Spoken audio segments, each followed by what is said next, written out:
Y con la imagen del día, iniciamos los titulares del día de hoy.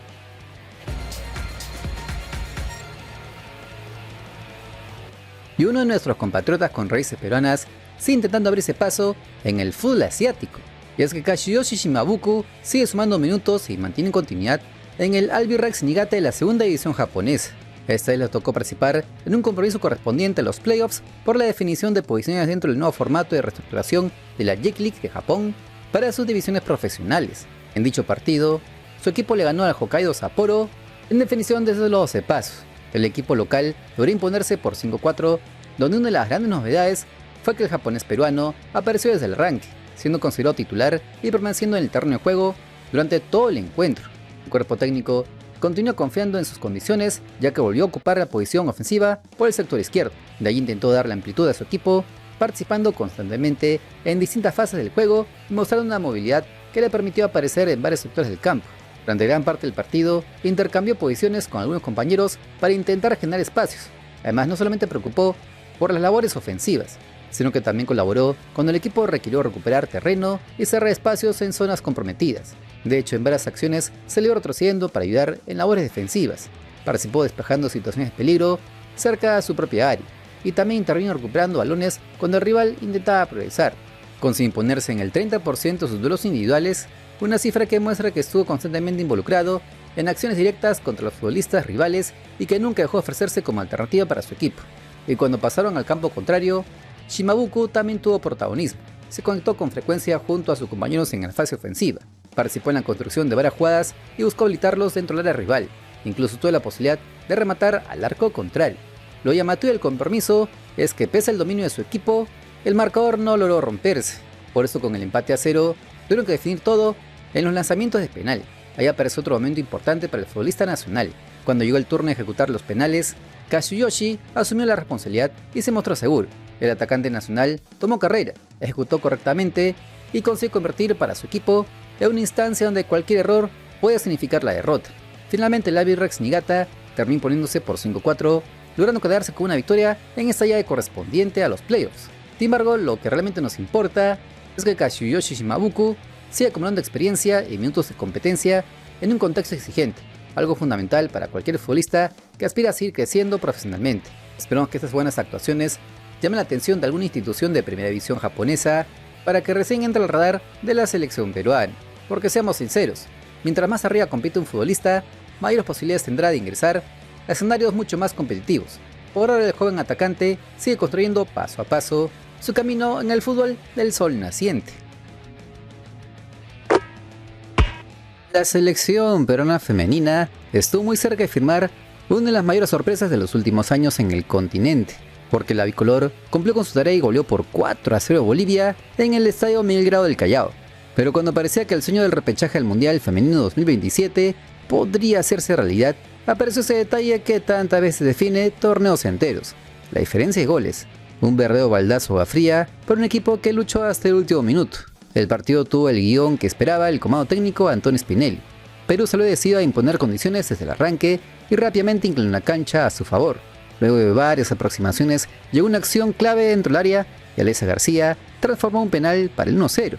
De esta manera se encendía la ilusión de todos los hinchas nacionales que hacían atentos no solo a lo que ocurría en el Callao, sino también en los demás encuentros de la jornada.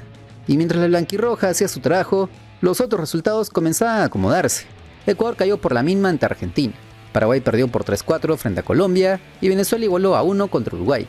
Todo a indicar que el milagro estaba tomando forma, porque varios de los marcadores que requería Perú se estaban dando. Sin embargo, todavía faltaba una tarea pendiente: ampliar la diferencia en el marcador. Para el segundo tiempo llegaron ajustes importantísimos. Vilcapié dejó el campo de juego y Sandra Arévalo ingresó con la misión de darle más control a la volante nacional. El movimiento tuvo efecto inmediato. A los 57, tras una asistencia a Andrea Torison, apareció Luz Campoverde para marcar el 2-0. La presión aumentaba y la calculadora comenzaba a jugar su propio partido. La selección peruana entendió que no había tiempo para especular. Apenas 5 minutos más tarde, a los 62, Grace Canigna convirtió el 3-0 y las redes sociales empezaron a llenarse de mensajes de ilusión.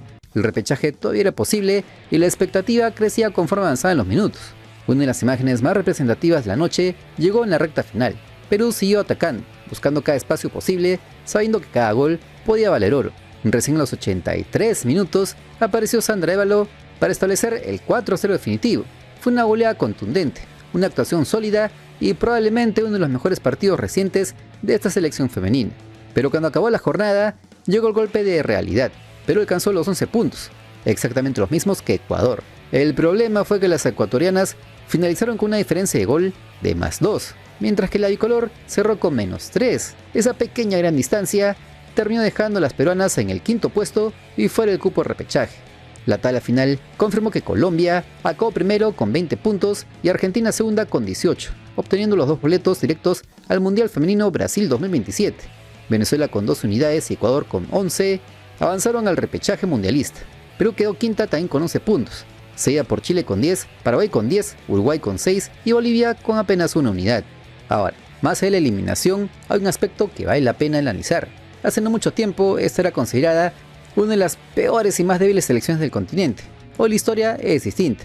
Quedarse fuera del repechaje mundialista únicamente por diferencia de goles demuestra un crecimiento evidente, y ahí también corresponde reconocer decisiones que ayudaron a cambiar el panorama. Según se informó durante este proceso, la gestión de la federación encabezada por Gianferrari, Manuel Barreto y José Bellina impulsó un trabajo importante de scouting para incorporar futbolistas extranjeras con raíces peruanas. Esta apuesta permitió fortalecer un plantel que requería mayor experiencia y roce internacional. Además, aunque para algunos pueda generar debate, la elección de Cusco como sede local en varios compromisos resultó determinante para equilibrar el aspecto físico frente a selecciones como Uruguay, Chile y Paraguay. Los números respaldan esa percepción. Perú logró sumar 7 puntos con esos rivales, algo que no se veía desde hace décadas en el fútbol femenino nacional. La campaña terminó con 8 partidos disputados, 3 triunfos, 2 empates y 3 derrotas, además de 12 goles anotados y 15 recibidos. Justamente esos goles encajados terminaron siendo la diferencia entre el seguir soñando o quedarse en el camino. Y acá aparece una pregunta que ya comienza a sonar más fuerte que nunca en la videna. Si esta estrategia dio resultados en el fútbol femenino, ¿podría la selección masculina aplicar una fórmula parecida? Por lo pronto se comenta que algunos amistosos de fin de año podrían jugarse en Cusco o incluso en Puno. Veremos si esa idea termina tomando forma o queda solamente en carpeta. Lo cierto es que esta vez la selección femenina se quedó afuera, sí, pero también dejó una señal clara de crecimiento. Y eso, pensando en el futuro, puede terminar siendo tan valioso como una clasificación al mundial. Y yendo a ver enfrente, como se recuerda, Sporting Cristal está atravesando una campaña que dejó bastante que desear y con el equipo peligrosamente cerca de la zona de descenso en la Liga 1.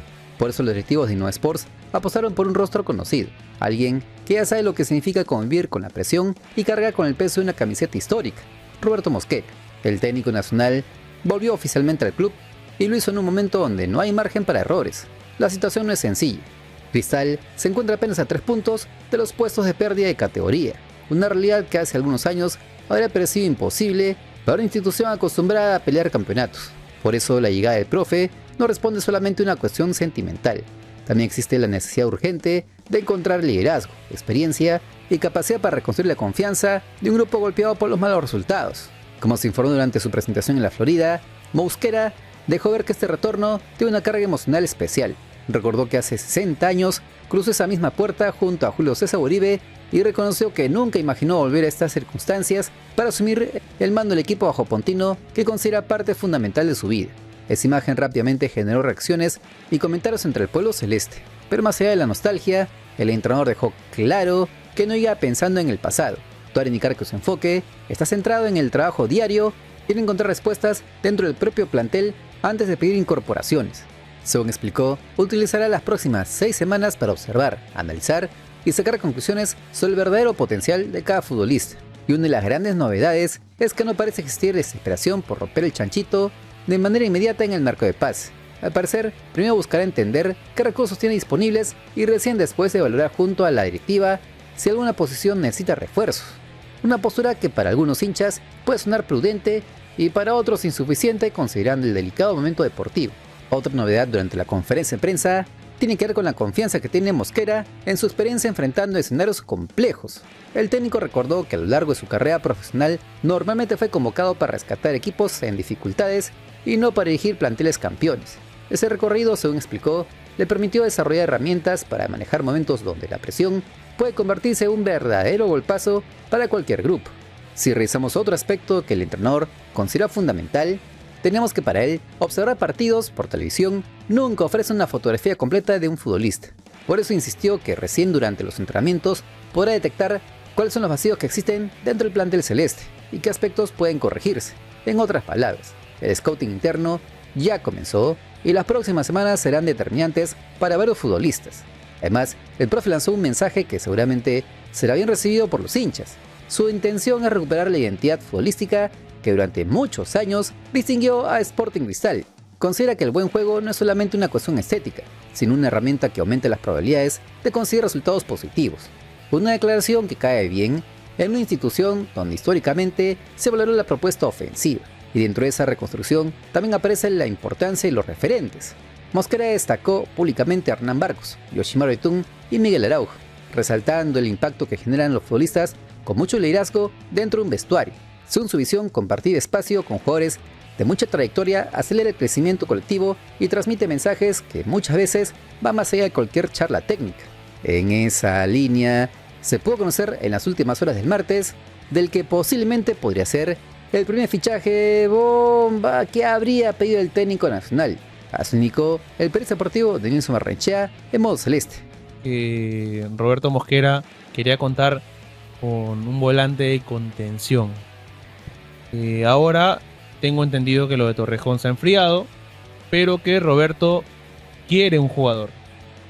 Tiene en mente un jugador y que lo más probable es que muy pronto, más pronto que tarde, se lo termine comunicando a la directiva y que seguramente van a ver la posibilidad de poder sumarlo. ¿Peruano o extranjero? No, peruano. Es algo difícil porque tiene contrato hasta fin de año, pero yo creo que dependiendo de cómo se lleve, se podría concretar. Hace 5 años Gustavo en Cristal y estuvo cerca también. 5 años. Volante de contención, peruano.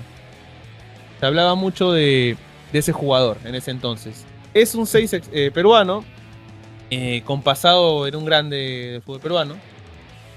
¿Ya? Mundialista. Yo creo que ya todas las pistas están dadas, ¿no? ¿Cartagena? Ajá. Wilder Cartagena. Wilder Cartagena. Roberto Mosquera quiere contar con Wilder Cartagena. Es un jugador que le gusta y que, como digo, cuando se haga la reunión de directorio, le va a comentar su deseo a la gerencia deportiva del club. Vamos a ver, ¿no? Qué es lo que termina sucediendo, si se termina concretando. Es algo difícil también, el tema físico, por supuesto, claro, porque viene de 2 lesiones muy complicadas que lo dejaron fuera de las canchas por un tiempo prolongado. Pero es un jugador que gusta. Pero Wilder Cartagena es un jugador que gusta. No es la primera vez que Mosquera acerca ese nombre. Ya lo hizo en el O sea, en el 2020 también lo pidió. Claro, a Cartagena. por supuesto. Él termina pidiendo a Cartagena en el 2021. Estuvo muy cerca de llegar a Sporting Cristal, pero por temas ya no se terminó dando. Esta oportunidad, vamos a ver, pues, ¿no?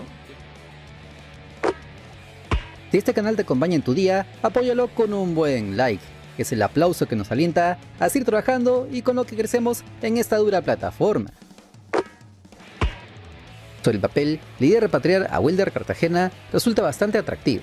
Estamos hablando de un futbolista de 31 años, con recorrido internacional, experiencia en la selección peruana y actualidad en el Orlando City de la Major League Soccer. Sin embargo, detrás de ese currículum aparecen factores que obligan a analizar la operación con mucha calma. Si revisamos por qué este posible movimiento genera opiniones divididas, encontramos que Cartagena debutó profesionalmente en Alianza Lima durante el año 2012 y desde entonces construyó una carrera marcada por desafíos importantes fuera del país.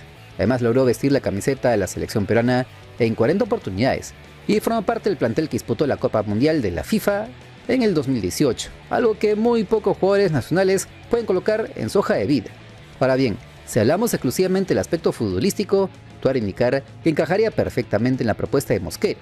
El técnico suele apostar por un sistema donde la figura del volante de contención resulta fundamental para sostener el equilibrio colectivo, y ahí es precisamente donde Cartagena ha desarrollado gran parte de su carrera profesional. No es un futbolista que destaque por los goles o las asistencias, sino por recuperar balones, cortar circuitos rivales y simplificar la salida desde el mediocampo. Sus números reflejan claramente ese perfil. En más de 320 partidos profesionales registra 11 goles y 9 asistencias. Durante su etapa más reciente acumuló 67 partidos con 2 goles y 3 asistencias.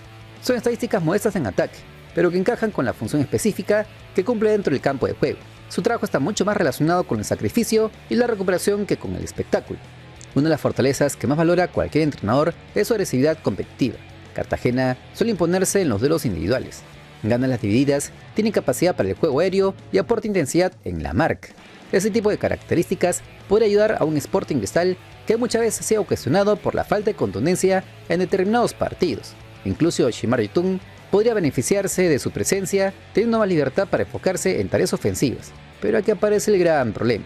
La preocupación principal no pasa por el talento del jugador, sino por su estado físico.